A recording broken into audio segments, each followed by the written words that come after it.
Good evening, everyone. My name is Amit Khanzode, host for this particular session. And the entire community is primarily with respect to the various topics we are discussing on product management. I welcome Malthi for today's topic, which is career in product management.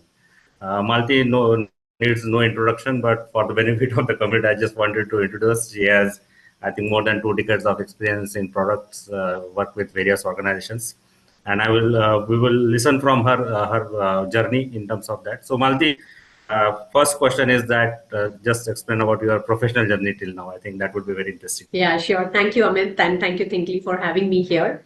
Really excited to be having this conversation with you. For the unveils, I come about with 24 years of experience in the industry. And out of that, I can probably divide it into three parts. The first part was more as a developer for 7, 8 years, and then the rest of the time all into product management, but further as an active, product management role.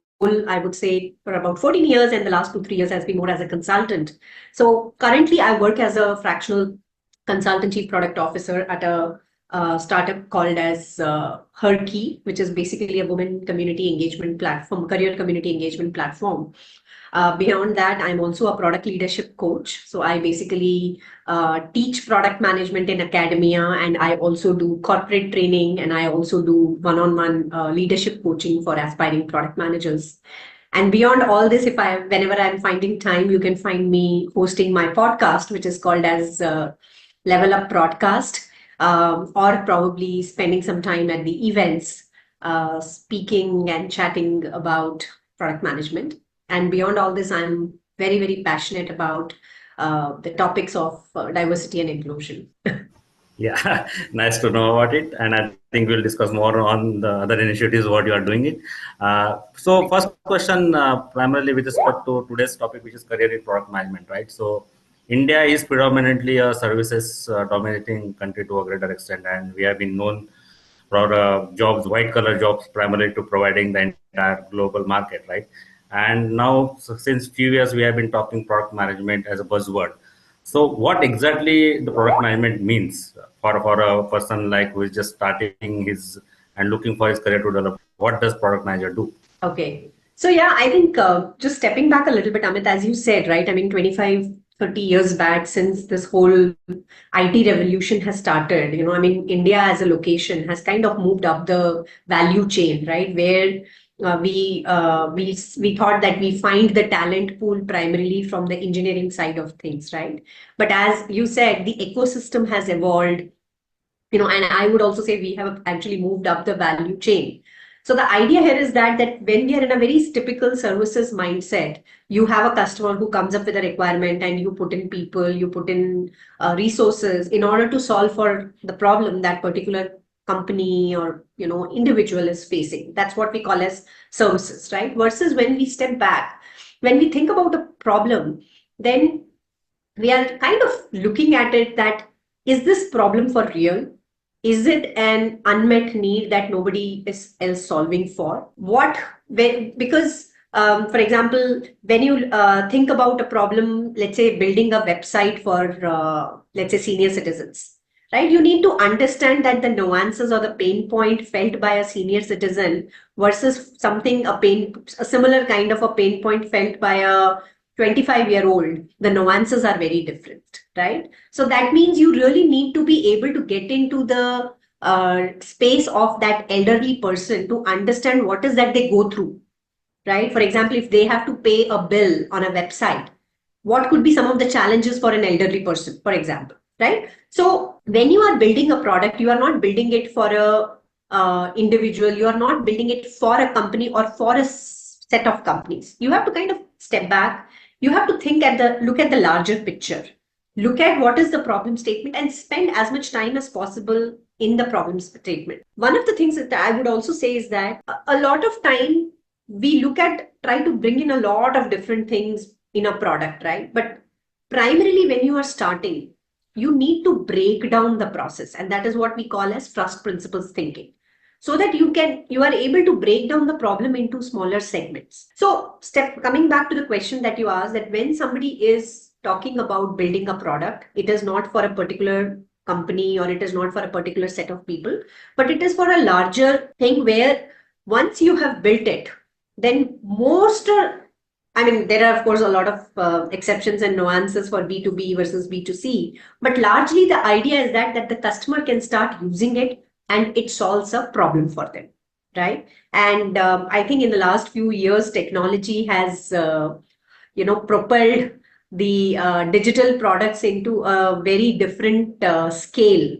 So if you want your organization to be able to reach to a larger set of customers so that you can solve for masses, so that you see a lot of pattern with similar kind of customers are having, uh, dealing with a problem, that is when you decide that probably you need to build a product that will help to solve the problem without solving for every individual customers. I think very well answered. So, in terms of when the product basically is trying to solve a problem statement, which is for a larger, basically strata of society, Correct. because that's where the replication of that particular one success can reach to a masses to a greater extent. While we Correct. say that, but the what kind of a skill set primarily one should have to have that kind of a first principle thinking primarily. Is it more of a technical skills, or is it more of a behavioral skills, or it's more of an attitude toward organization? So what skill a product manager should have primarily? So it is a combination of a lot of different things that you just said. But I think the most important thing, the key skill which I say for a product managers to see, if you just open any report, right, which talks about what are the domains or what are the backgrounds from which product managers come out, you will actually be very surprised. You will see product managers coming from design, product managers coming from analytics side, they coming from sales side, they coming from customer support side.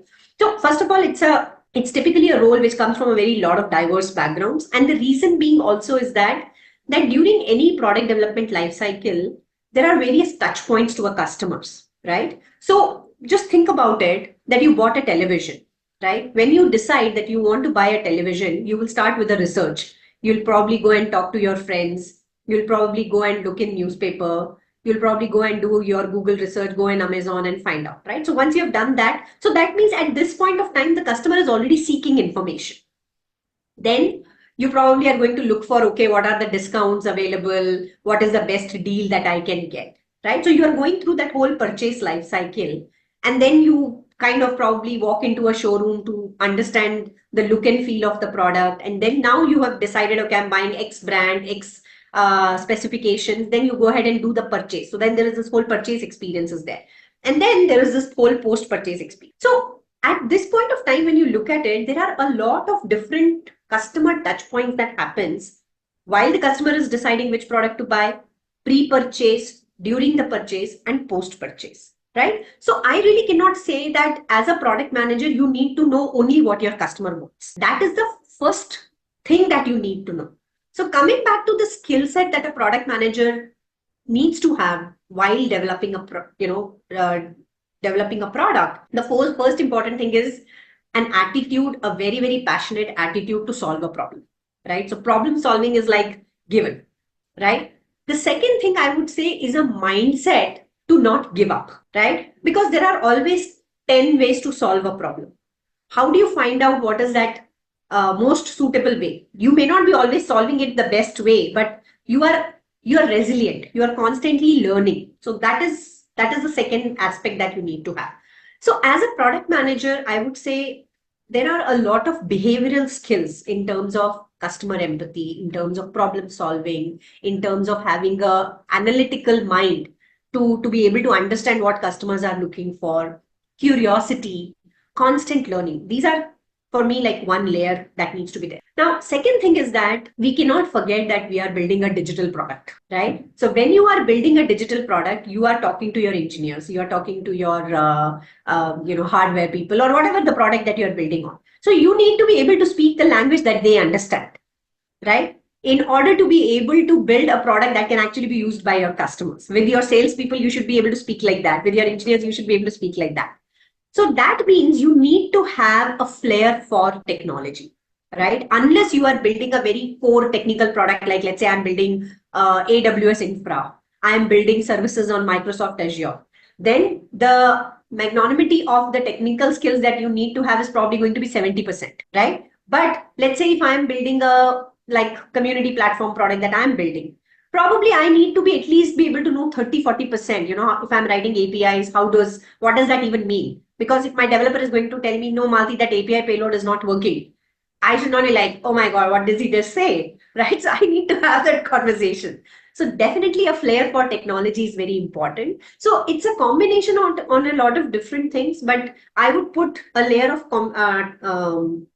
behavioral skills and a layer of technology where being data driven, understanding analytics, and I think a curious exploratory nature, so that today, for example, AI has come up, what does it mean for my product, and somebody who's able to be a future teller, right? I mean, that's exactly the role that we play. We are basically the future tellers of the product that we are going to build. So those are some of the key ingredients to become a great product manager. So the subsequent question to that primarily, right? And you have been visiting faculty to a lot of IIMs also. So how does the formal education plays a role here? Because I've been seeing a lot of courses has get launched by the management institutes to a greater extent, or maybe the engineering college to a greater extent. Right? While we say that you don't require basically a certain level of background in terms of a technology or management, maybe a liberal arts students or maybe people coming from designing, coming from that background, right? But when we see the courses is basically targeted towards only two faculties to a greater extent, which is either coming from engineering or from a management graduate, right? So, Yeah.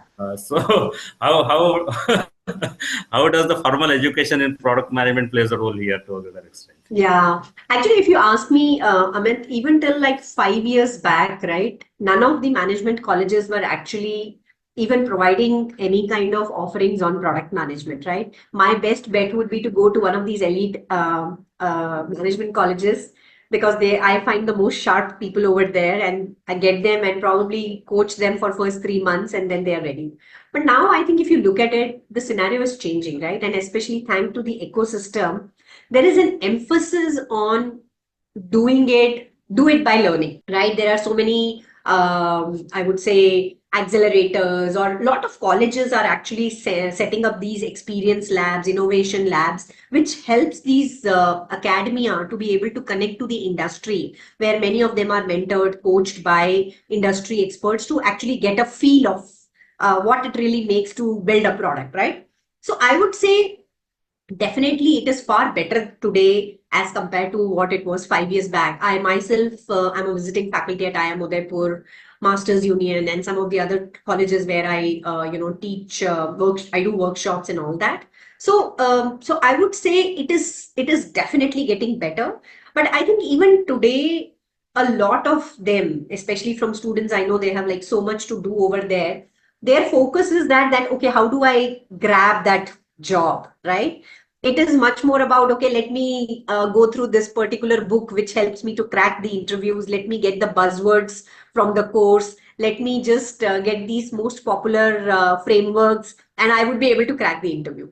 While I completely understand that is the need, because once they crack the job then they kind of go ahead, but I think this whole aspect of learning and doing and improvising has to be much more deeply be baked into uh, from an undergrad level, and if possible, even at the high school level, we need to be kind of get that aspect of asking question, doing it by learning it by doing. Those aspects need to be much more ingrained as part of our academia. So, but yes, definitely it is a lot more, I would say, bringing in those industry connects. At NASCOM, you and I have been trying to do a lot of those initiatives, bridging the gap between academia and industry. So it is far better than what it was a few years back. But I'm sure there can be a lot more that can be done by organizations as well as by colleges. So yes, definitely the lot of initiatives has been taken, and I think the initiatives which working towards one is industry academic partnerships, definitely where we are understanding that what industry requires and how we can bridge the gap. Secondly, also a lot of people reach out to me, those who want to do a career transitioning. I think they are facing more challenges than whosoever looking at starting afresh, because they Right. carry a certain baggage, and basically it's a classical debate. The project management is not a product management, right? And a lot of project management guys want to get into product management, right? So how does someone should transition their career from one basically side of maybe into project management, or maybe into some other departments to a product management? So how that transition one should do? It's like a through formal coaching, or maybe formal courses, or it's just to show some kind of initiatives they can take within organizations where they can get this kind of opportunities. Yeah. So I think you're right. When you're coming from an academia, there are plenty of opportunities for you through internships or, a lot that you're doing as part of your capstone projects and all that. But I do coach a lot of people, or I do get, as you exactly said, a lot of these queries that, we want to transition into product management. So I think the first most important thing is that I would say the best place to start, especially if you're a working professional and who wants to get into these things, my this thing is that first of all you need to identify what are your key transferable skills that you can take. That becomes your trump card when you are looking to transition to product management. Answering that why is very, very important, because a lot of people actually today try to get into product management because they just think I will become a manager, or because probably it's a very cool thing to do. In a lot of places it has been glamorized so much that it feels that okay, you are the mini CEO, you are the CEO. But let me tell you, it is a very hard role. Amit will definitely agree with me, right? It's not as fancy.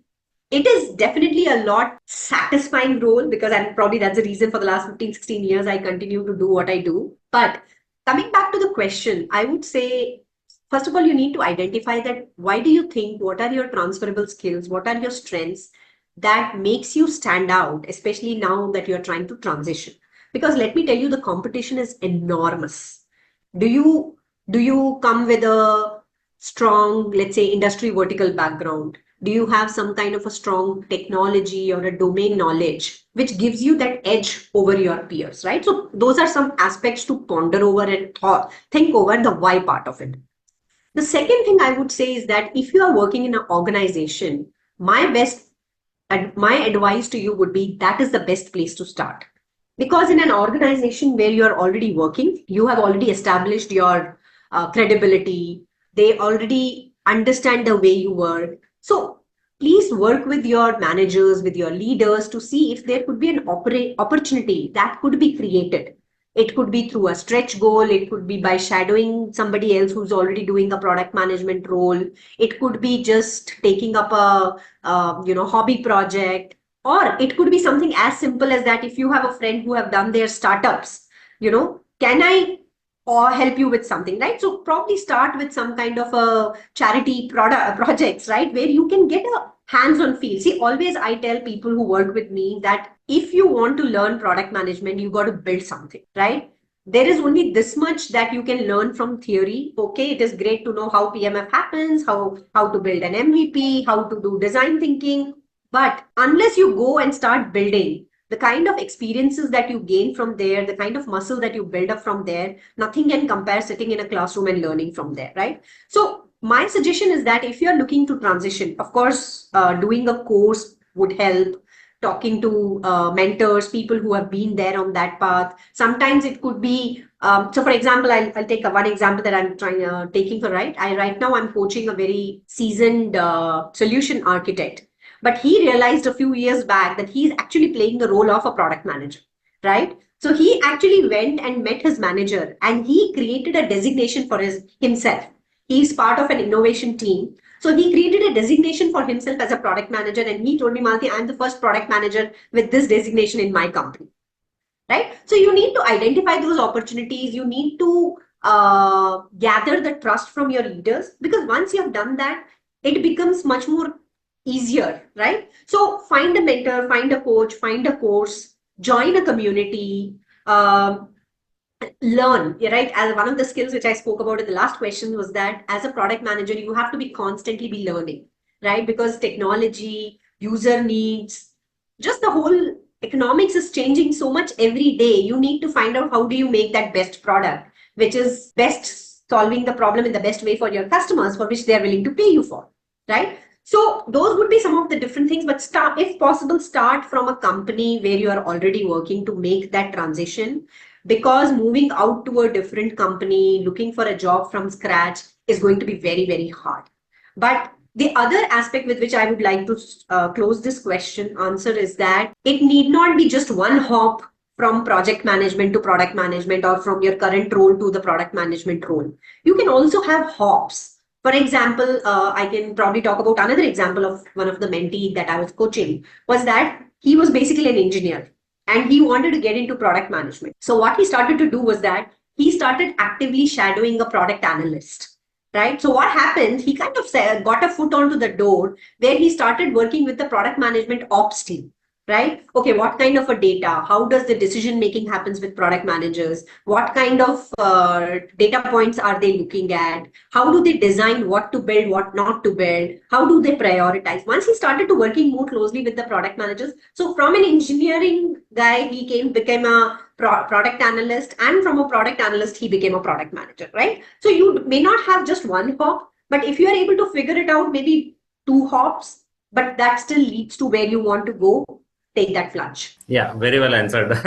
I think, and that's a very important stage for a lot of people, those who are basically into their mid careers, primarily Correct. maybe 10 years plus experience. And I think a lot of people want to shift their career from project management or other departments to a product management side of it. Correct. Similarly, when we look at from a transition, right? So before COVID, is like most of our organizations were services dominated, and during COVID, just suddenly we understood as a India ecosystems that there is a dearth of product companies and a lot of startups come up and a lot of product management jobs come up, right? And once post-COVID, the things get settled down. Again, that rush which was there for product management has bit on coming to the slowdown. So in a current context, what kind of organizations are really looking for product managers? Where those opportunity exist now? Is it with the large brands coming, shifting towards the product management as their strategic initiatives, or still the startup is a good ecosystem to start with the product management? So what is the current trend in terms of which Yeah. industries or companies primarily going for product management nowadays? Sure. So I'll just say take this with a pinch of salt, because this is with my understanding of the ecosystem. So see, funding winter number one in the startup ecosystem is for real, right? So those startups which are, kind of trying to see, okay, how do we become profitable? Or they are definitely running on tight budgets, right? So if I have to say, definitely hiring of product management roles in early to mid stage startups has definitely dried up a little bit, right? Because they are trying to see if we can use the same person doing multiple roles or stuff like that. That's number one. But I would say there is a huge opportunity out there, especially with large enterprise organizations, or let's say with services organizations, because one thing for real is digital transformation, right? All organizations, especially think about an organization like a Shell or a automobile industry, or like education industry, those kind of things, they have realized the only way they can scale is by building products, right? By automating, bringing in tech to the core of everything that they do, right? I mean, these days, for example, I'm trying to recollect which was the company. Yeah, one of the automobile companies who's my client, they said now we want to be known as a tech company. They're investing heavily over there, right? So my suggestion at this point of time would be that probably these services organizations, or these big large enterprise organizations across manufacturing and all that, healthcare, who are looking to leverage on this whole technology disruption, is probably a good space to explore, especially if you come with some kind of a domain expertise like healthcare or financial services or manufacturing, where you probably might have to upskill yourself a little bit, let's say with the technology side of things, but there could be an opportunity which is over there. But largely at this point of time, I think in some spaces we see that in some geographical regions, we see that market is opening up now. Things are becoming better, but there is definitely not a matching ratio between supply versus demand. Supply is definitely much more and demand is not as high as it was, let's say, a few years back when COVID spiked up. So we all need to make sure that, we are kind of acing up in our game, upping our game, and whatever upskilling it requires, whether it is technology, whether it is theoretical skills, whether it is behavioral skills, we all need to be at it, and make sure that, my only thing would be, especially people who are looking to do the transition, they need to make sure that they have equipped themselves before they kind of take that plunge. But that's where I see the sweet spot more in terms of a little less in startups, maybe more in the mature startups, but much more in these organizations which are on this digital transformation journey. Yeah, right. So basically, while applying for a product management role as a challenges, because you use the word sometime back as a mini CEO, right? But CEO has certain powers, right? Product management does not have power to any other departments, right? So it's like getting a work done from the people those you are not directly under your control, right? So Correct. how a product manager should learn the skill of managing a different stakeholders and still delivering whatever expected by a product manager. So how that balancing should a product management manager do, and what are the challenges a typical product manager face while executing this kind of work? Yeah. I think that most important toolkits that a product manager have in their arsenal, I would say, is the knowledge about the users, about the competition, which nobody else has in the team, because they assuming product manager is the only one who's talking. And the second important thing in their toolkit is the data, right? You have kind of spoken to so many people, you are constantly looking at it, you are building insights from that. So that data is a very, very another important toolkit which helps you to show your credibility, right? And the third part I would say is the communication aspect of things, right? And yeah, I mean, as a product manager, whether you are constantly prioritizing, your founder comes and tells this is what needs to go out, or your sales team comes and tells you, hey, you know what, the customer is saying if you give me this feature then the deal is done, or your customer support team comes and tells you, hey, you know what, customers are complaining about this, we have 200 people just trying to solve this problem for the customers. It's a constant juggle. So my suggestion at this point of time is that, and that is why as a product manager, I think it is very, very important to be very empathetic, right? Because unless you are empathetic, that why is the salesperson asking for that? So you need to be constantly be listening. You need to be constantly be trying to understand that why the person on the other side is saying what they are saying, right? So empathy is very, very important, because that also gives you enough thought process, enough content to decide how do you go about doing your decision making, right? That's number one. And once the person on the other side of the table understands that you are listening, you are receptive to their thoughts, they will also be much more giving, right? So then, because it's not about you win or I win, it is about a win-win situation, what we can do. Because eventually, whether it is any of my stakeholders, we all are aligned towards a common goal, right? That's very important. The second thing is that you should not, there was one thing which one of my manager told me, as a product manager, you should have strong opinions loosely held, right? So you may have strong opinions because you're on top of that data. You have heard your customers saying that. You may have very strong conviction. But how do you transfer everything that you have in your head to the person on the other side, right? So that is where you kind of go ahead there. You kind of demonstrate all the data points that you have. One thing which I tell my team is that don't come to me with data, come to me with insights, right? Because if I can tell them this is what the customer is saying, this is what we have interpreted, and then they ask, okay, tell me more. Why is the customer saying that? And then you can back it up with the data that you have. It becomes a aha moment for the person on the other side. And if you are showing that credibility, there is no reason why they would not agree with you, right? Yeah, so that's very. So what happens is that you are slowly building your credibility, and that's what I said. Strong opinions loosely held. You kind of let the other person sink it up in, so that they kind of understand what is the message that you're saying and why you are saying that. These are some of the very important aspects, building your credibility, whether it is with domain expertise, technical expertise, data expertise, gives you that confidence and gives the conviction to the person on the other side of the table to to start listening to you and these things. And at the same time, so the last things I would say is that be open for feedbacks, right? Not every time what we think may be right? So again, as a product manager, as you said, nobody reports into us.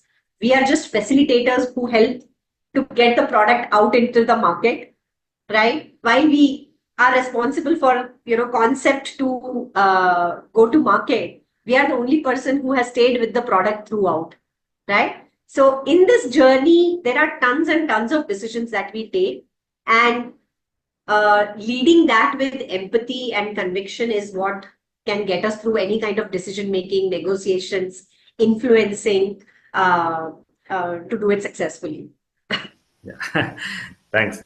Primarily what I also see, and I think you can throw a light on that, is that two challenges. Primarily, one on the product manager himself is that he falls in love with his own product to a greater extent, Correct.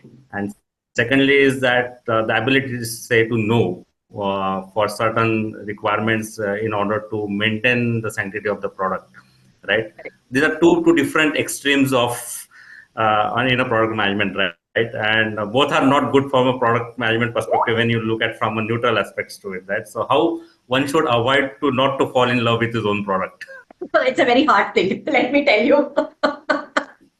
Right? Because it's like what we call as confirmation bias. Now I have built something, I'm coming to you and asking you, hey, you know what? I'm listing down the features. What do you think? This is solving the problem, right? So we should never get into that. But again, I would say, Amit, this takes a little bit of practice. This takes a little bit of experience to come to that part. Otherwise, we all start from the place of solution, right? The customer on the other side is just basically telling their symptoms. They are just telling their issues, and we are already formulating the solution in our mind. Oh yeah, this can be solved like this. This can be solved like this, right? So it actually takes a lot of, I would say, muscle power, memory muscle, to build that kind of a thing to say that, hey, you need to push yourself into the problem statement. So I don't think it is fair to expect this from any product managers on day one or month one. But yes, this needs to be constantly be practiced. So that is where I feel sometimes some of these frameworks, they kind of helps you to bring a little bit of structure into the chaos. For example, you spoke about it is very hard to say no. Now, if a founder comes and tells me that this is what you need to build, I cannot say no. If my leader comes and tells me this is what you need to build, but that is the beauty of a product manager to step back and see that, hey, whatever I'm building, is it aligning to my business objective? Is it aligning to my customer needs? On a longer term, is it aligning to what we are building largely as part of the product? Is it a unique value proposition as compared to my competitor, right? So I think using some of these frameworks like a RISE framework or a value versus effort, I think this kind of helps you to give a little ammunition to say that, hey, you know what, this is what it takes. And definitely you need to find your friends with a engineering manager or your architect or your marketing team to build that narrative, right? I mean, a no cannot be a no. There has to be a whole jingbang of narrative that needs to go to say that why I will not do why I'm saying this, right? So as a product manager, you need to do that homework. And for example, as I spoke about prioritization frameworks, right? Then there could be, you can use a business model framework to build your business use cases to say that business model canvas, to say that, does it really make sense? Am I going to maximize my channels? Am I really going to deliver value to my customers, right? So I would ask users to basically, based on the kind of decisions that they have to do more homework, derive insights from that, see what could be the most suitable framework. And guys, there is no harm in leaning on to somebody, whether it could be within your team, outside your team, or somebody within the industry who has done that. Just ask them, hey, how have you done that, right? So I think all this kind of just feeds into in formulating a strategy to attack it or to defense it or to just go with the flow. Yeah. Yes. So, a couple of questions back, you also referred toolkit as a part of our competition knowledge, having a data insights with you, and now you talk about certain frameworks, right? And I remember you did almost extensive research on the tools product management can use, and you created a list of almost 15 to 16 tools. So, just wanted if you can throw some light on what kind of a tools typically can be used by product managers to perform better. And one of our also listeners asked the question on the same line. So I think you are the best person to throw light on the tools because you did extensive research on that particular aspect. Yeah. Yeah. I have shared a bunch of posts also earlier, but this was probably a year back. And suddenly, in the last few years, AI seems to be at rescue for the product managers. Big time. Yes. Right? So why not use it, right? So for example, if I just divide, product management life cycle, right? So you start with design or the discovery part of it, right? Before design, you start with the discovery. So my suggestion here would be that look at frameworks like your jobs to be done framework or design thinking toolkits, where you probably to understand how do I build my customer empathy using frameworks like 5 whys, how to conduct user interviews, how do I derive insights? For example, looking at building a cloud model for that, or looking for patterns, or there are tools like Zeda, for example, who basically helps you to look at various sources of your voice of the customers, which could be coming from your CRM, this could be coming from your customer support, these things, it could be coming from your social media reviews. So feed all this data into it, and it helps you to derive insights out of that. So there are a bunch of AI tools out there which helps you to do a good job as part of your discovery. Now, once you have done the discovery, the next part I would say is your design part. And of course, here a product manager works very closely with a designer, but I would always say that in order to give a shape to your ideas, you need to be familiar to it. So in my days, I used to use balsamic a lot, but there are far more better tools today like Figma or Miro, or there are a bunch of them, right? So use some of these tools to just give shape. Not only that, they actually come with their own framework, their own tools where, for example, they come with a business model canvas. Not only that, I think today there are a bunch of these Gen AI tools to which you can just give an idea and it will already generate feature details for you. It will already give you ideas. So even for brainstorming, you can actually use these large language models and top it up with your queries. If you are, I think, a good prompt writer, you would be able to maximize a lot from these Gen AI tools. Then I will move on to your product execution and planning. There are definitely a bunch of tools that I have loved. My personally favorite being Jira and Confluence, because as a product manager, this is something not a lot of people will agree with me, but I do believe that writing is a very, very important skill for a product manager, because the more you write, the more you are thinking, the more deep you are going, the more questions you are asking, right? But today, there also you have a lot of these chat GPTs of the world, which helps you to create a PRD at Go. But my personal tools over there have been Confluence, Jira, Trello, which helps you to create these roadmaps, which helps you to do a better job at your planning. These days, I probably don't know tools right on my head, but there are tools which helps you to create user stories, including Gen AI tools, which helps you to create user stories once you have kind of just given them the requirements, right? So you can, tons of them that you can go over there. And in each one of them, you can use a bunch of different frameworks, right? Like, as I already said, for planning and execution, you can use frameworks like value versus effort, RISE, Moscow method. There are a bunch of them. I think one area which I really found my productivity has been helped by one of the tools is Fireflies. For example, as I said, I'm very fond of writing. I am very, very finicky that my product managers take minutes of meeting for every critical meeting where decisions are to be taken, so that it is very clearly articulated who's the owner of what is the timeline we are looking, so that there is a follow-up. I'm very happy with what Fireflies does or what Otter does, where it creates minutes of the meeting, gives me a summary, and I exactly know when what I need to follow up next. So so those would be some of the tools that I extensively use, Amit, as part of being more productive as part of my day job. And I think as a product manager, some of the things, while you are the CEO of the product, there are artifacts which are completely owned by you, like your business requirement document, your PRD, your roadmap, your user stories. They all have to come from your product, these things. And I think since AI has come in, there are plethora of these AI tools out there which are solving one or the other problem. Some up to a good extent, some up to a maybe not so good extent. But yeah, those would be some of the things. Nice. And I think AI is like genie out of the bottle. And last session also we discussed on the AI. And I Correct. don't know whether that will replace natural intelligence or not, but definitely it's yeah. Yeah, at least the stage where we are, and I don't believe it will change a lot.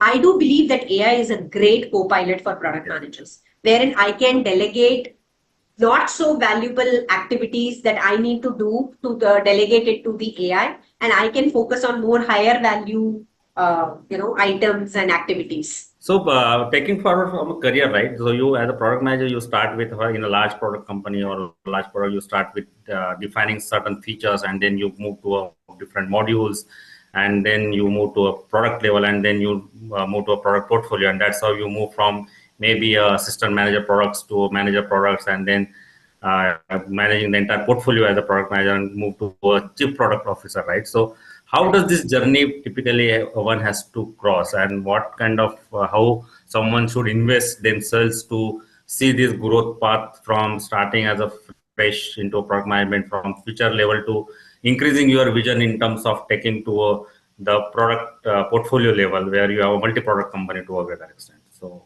Yeah.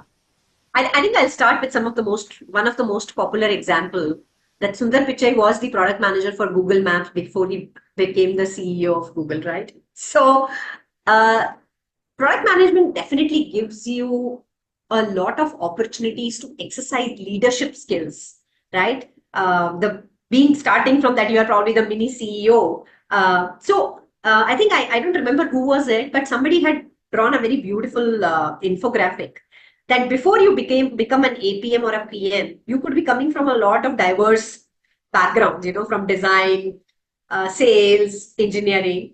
Then you come in and you kind of grow through the ranks.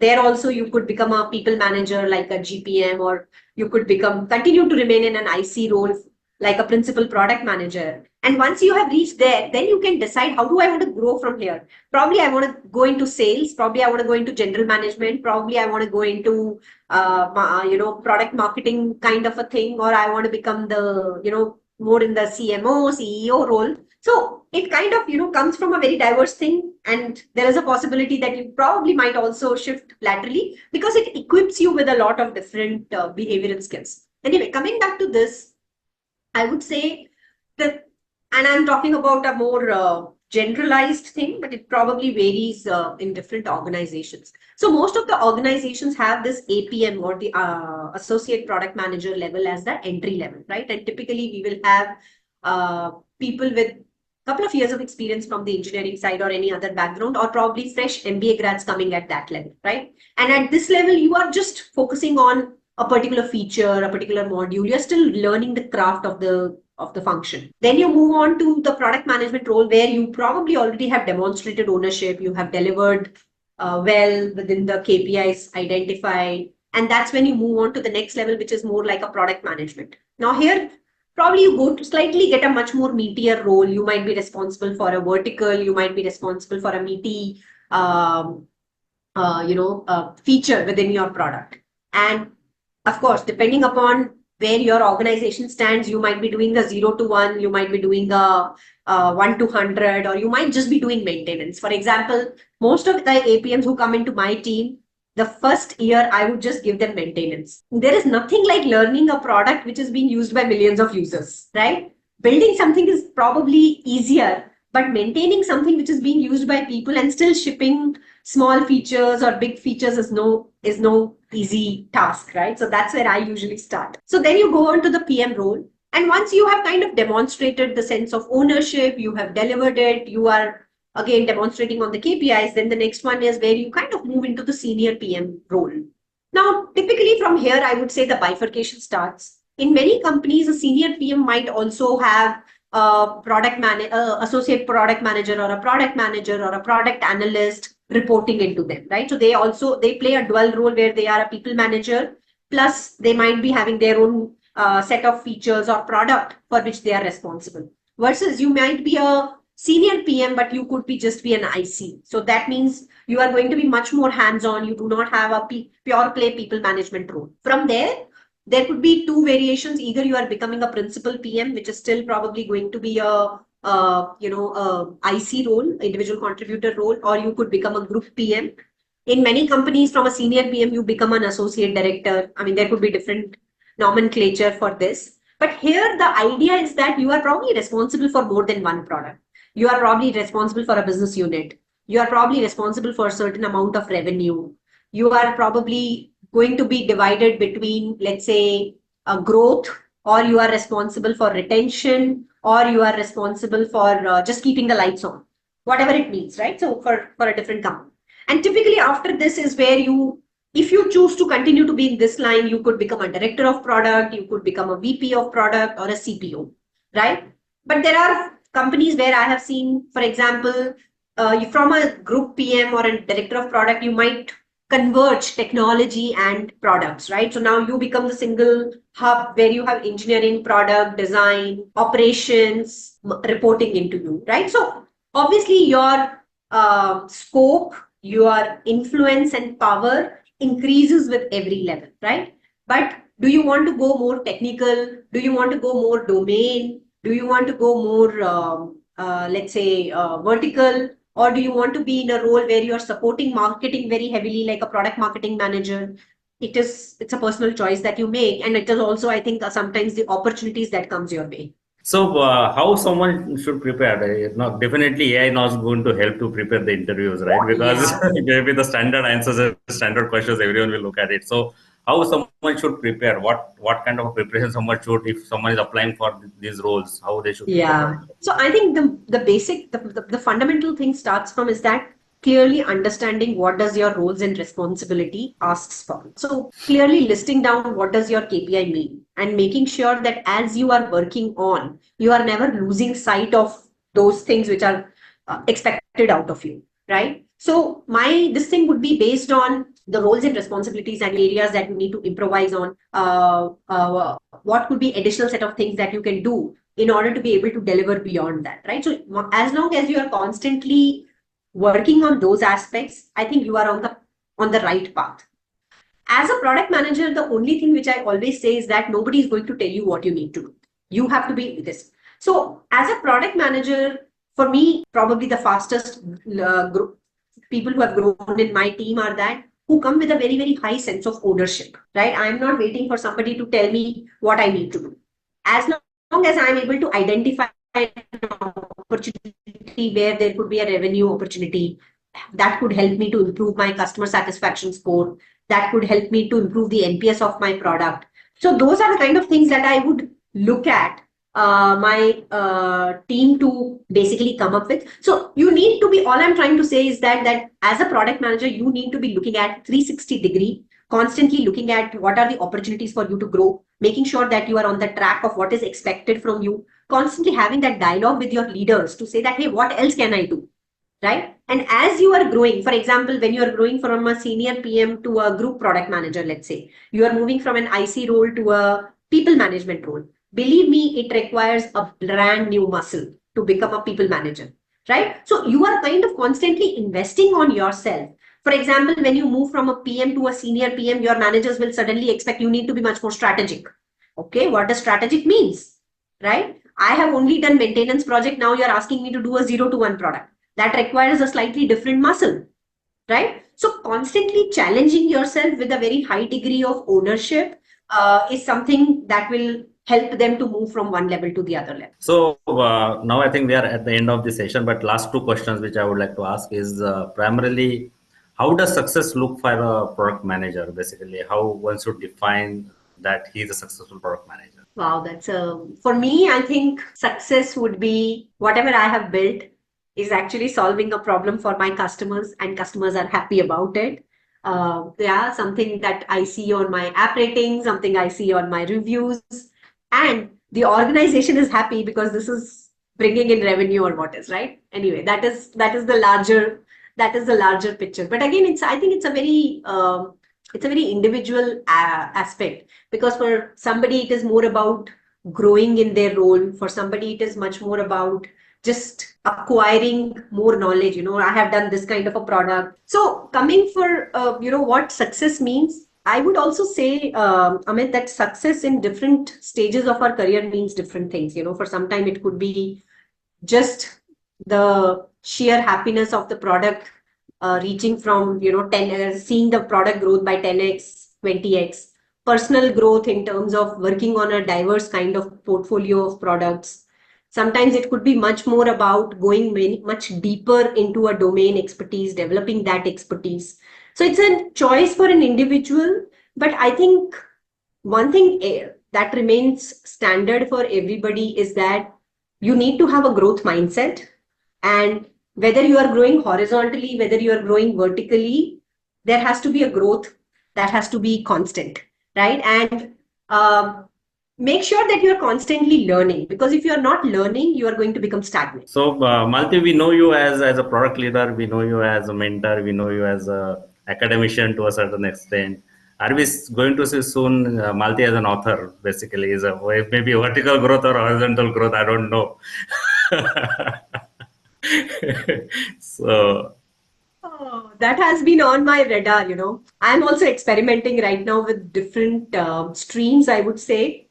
So as you know that I started with my podcast earlier yes, this year, right? That was my goal for this year, correct. that I needed to start. And believe me, Amit, there is like tons of learnings that I have been having in every single episode, right? So maybe sometime next year I might just culminate all these learnings into a book. But yes, thank you for kind of reminding me of that. But I definitely intend to write something. I do write a lot of articles. People who follow me, people who know me know that I write a lot of those things. But yes, probably writing a book is much more heavy lifting task than just writing an article. But yeah, I'm hoping someday. Sure. Great. Thanks a lot, Malti, for your wisdom, the kind of insights you thrown on the in the product management space. And I think we should have one more round once your book is published. You already established a fact that for a product manager, writing is a very important skills, whether it may be a Jira story or maybe writing a product, BRD, anything. But I think writing and the wisdom which you have, I think writing a book will always institutionalize the knowledge which a lot of people can go through it. Because every other medium has certain limitations to reach out to the generations to a certain extent, right? But a book is Correct, something correct. which, and that is Thank why I you. think Indian philosophies are primarily are the good examples of having books which are there for generations together and centuries together, right? So thanks a Correct. lot. I think the community has got highly benefited from your wisdom and your knowledge and experience. And thanks for your valuable inputs. Look forward to host you once again whenever we get a common topic to discuss on this aspect. Sure. Thank you Thank you. again, Amit, for having me here. This was a great chat. Sure. Always have loved these candid conversations with you on a variety of topics under product management. So thank you again for having me.